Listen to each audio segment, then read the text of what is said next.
మాజీ మంత్రి C రామచంద్రయ్యకు MLC పదవి ఇవ్వడంపై టీడీపీ నేత రమణ ఆగ్రహం వ్యక్తం చేశారు.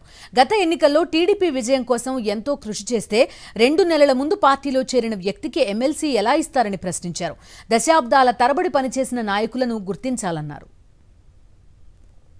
కేసులు పెట్టారు, కులాల మధ్యలో చిచ్చు పెట్టడానికి అనంతపురంలో ఒక సెక్షన్ పెట్టారు, కదిర్లో ఒక సెక్షన్ పెట్టారు, నంద్యాలలో ఒక కేసు పెట్టారు. నా పైన ఇన్ని కేసులు పెట్టించుకొని మేము తిరిగి కులాన్నంత ఏకతాటిపైకి తీసుకొచ్చి అధికారంలో రావడానికి మా ప్రయత్నం మేము చేస్తే 2 నెలల ముందు చేరిన రామచంద్రయ్య, కడపలో రామచంద్ర 2 నెలల ముందు చేరి వైసీపీలో ఉన్న రామచంద్రయ్య తీసుకొచ్చి ఎమ్మెల్సీ పదవి ఇస్తే,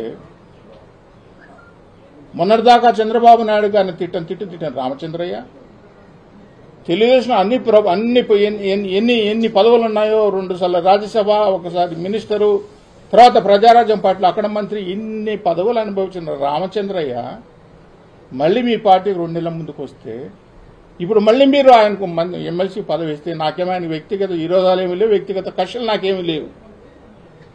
మనిషి చచ్చేంత వరకు ఒకరికే పదవి ఇస్తూ ఇస్తూ ఇస్తూ ఇస్తూ పోతే మరి మేము ఇన్ని రకాలుగా ఇన్ని ఏళ్లుగా కొట్లాడుతున్నాం కదా, దశాబ్దాలుగా మాకు అన్యాయం జరుగుతుంది, రాజకీయ భిక్ష మాకు పెట్టండి అని మేము మాట్లాడుతున్నప్పుడు మీకు రాయలసీమలు ఎక్కడా కనిపించట్లేదా?